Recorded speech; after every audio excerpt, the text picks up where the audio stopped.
যে কোনো মেয়েদের কাছেই সবথেকে বড় সম্পদ হলো তাদের সম্মান। কোনো মেয়ে দেখতে খারাপ হলেও তাতে তার সংসারে কোনো ক্ষতি হয় না, কিন্তু যদি দেখা যায় তার চরিত্র খারাপ, তাহলে তার সংসার ধর্ম সমস্ত ধ্বংস হয়ে ওঠে এবং সেই মেয়েকে যে বিয়ে করে তার জীবনও ধ্বংস হয়ে যায়। তাই বিয়ের আগে মেয়ের চরিত্র জেনে নিয়ে তারপর বিয়ে করা উচিত, কিন্তু বাইরে থেকে তা সহজে বোঝা যায় না। একটা মেয়েকে বাইরে থেকে দেখে কীভাবে চিনবেন, কী করে জানবেন সে কেমন? সে সম্বন্ধে জানতে হলে আপনাকে মেনে চলতে হবে কিছু কথা। ভালো ভদ্র মেয়েরা সমাজের জন্য ও তার পরিবারের জন্য সবসময় গর্বের কারণ হতে পারে, ঠিক সেইভাবে কোনো খারাপ মেয়ে হতে পারে দুর্ভাগ্যের কারণ। আচার্য চাণক্য বলে গেছেন, খারাপ অসৎ চরিত্রের মেয়েদের কী উপায়ে চেনা যাবে সে সম্পর্কে। একাধিক পুরুষের সাথে সম্পর্ক করে যে সমস্ত মেয়েরা তারা কখনোই ভালো হয় না, তাদের ভালো মেয়ের তালিকায় ফেলা যায় না। তারা থাকে একজনের সঙ্গে অথচ মনে মনে চিন্তা করে অন্য আরেকজনের। এই ধরনের যে মেয়েরা থাকে তারা ছেলেদের জন্য খুব খারাপ সময় বয়ে নিয়ে আসে। এই ধরনের মেয়েরা চরিত্রগত দিক থেকে মোটেও ভালো নয়। প্রকৃতপক্ষে এরা লোভী প্রকৃতির হয়ে থাকে। এরা নিজেদের কিছু কার্যসিদ্ধির জন্য ছেলেদের সাথে সম্পর্ক গড়ে তোলে। এদের জীবনে বন্ধু বান্ধব ও সঙ্গী অনেক থাকলেও এদের কোনো প্রকৃত বন্ধু থাকে না। এরা একজনের সাথে বেশি দিন থাকে না, প্রায় কিছুদিন পর পর এদের সঙ্গী বদল হতে থাকে। আজ একজন তো কাল অন্য আরেকজনের সাথে এদের দেখা যায়। এদের মূল উদ্দেশ্যই হলো কোনো না কোনো ছেলেদের থেকে টাকা পয়সা সর্বস্ব লুট। কার্যসিদ্ধির জন্য এরা একটি ছেলের সাথে মেলামেশা শুরু করে, আর সেই উদ্দেশ্য পূরণ হওয়ার সাথে সাথে যত দ্রুত সম্ভব কেটে পড়ে। তখন সে আর কাউকে চেনে না। এদের জীবনে ইমোশনের কোনো দাম থাকে না। ইমোশন এদের কাছে তুচ্ছ একটি বিষয়। এরা সবসময় নিজের স্বার্থ অনুযায়ী ভালো পছন্দ বেছে নেয়। তারা ভালো মতোই জানে কার কাছ থেকে বেশি সুবিধা পাবে।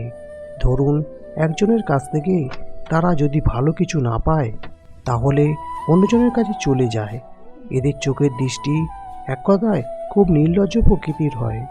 একজন খারাপ মেয়ে সবসময় পুরুষের দিকে বিভিন্ন দৃষ্টিকোণ থেকে তাকিয়ে থাকবে এবং পুরুষের অপূর্ব দৃষ্টি আকর্ষণ করার চেষ্টা করবে।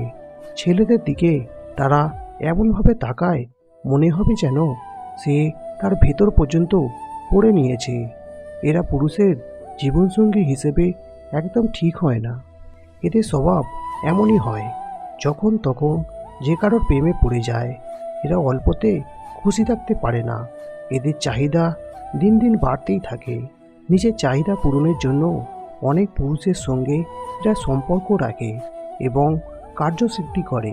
পোশাকের দিক থেকে গুরুত্ব বজায় না রেখে সে সবসময়ই খোলামেলা পোশাক পরে নিজেকে সকলের সামনে আনতে চাইবে এবং নিজের শরীরের লজ্জার স্থানগুলো অন্যজনের সামনে উপস্থাপন করতে চাইবে। নিজের ফিগার অন্যজনের সামনে উন্মুক্ত করার মাধ্যমে নিজের মনের ভেতর আনন্দ পাবে।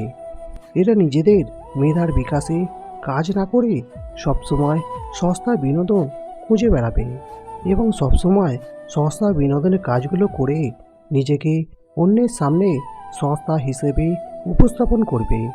সবার জীবনে এমন একটা মানুষ থাকা খুব বেশি প্রয়োজন, যার সাথে দিন শেষে মনের সব দুঃখ কষ্ট ভালো মন্দ সমস্যা সব বলা যায়। যদি কাউকে কষ্ট দিয়ে থাকেন আর সে যদি চুপ থাকে, তবে তার নীরবতাকে ভয় করুন, কারণ এর বিচার স্বয়ং ভগবান করবেন। সম্পর্কে একটা সময় আসে যে সময়ে মান অভিমান ভুলে গিয়ে সম্পর্ক টিকিয়ে রাখতে বেশি গুরুত্ব দিতে হয়। সম্পর্কের একটা পর্যায়ে এসে একজন এড়িয়ে যায়, অন্যজন গভীরভাবে জড়িয়ে যায়। সম্পর্ক নষ্ট করতে সবাই পারে, টিকিয়ে রাখতে পারে এমন মানুষের অভাব। পৃথিবীতে সবথেকে আপন হলো চোখের জল, কারণ তুমি তাকে সুখের সময় না পেলেও দুঃখের সময় ঠিকই পাবে। কিছু কিছু সম্পর্ক আছে যেগুলো পরিপূর্ণতা পাবে না জেনেও দুজন দুজনাকে মন প্রাণ উজাড় করে ভালোবাসে।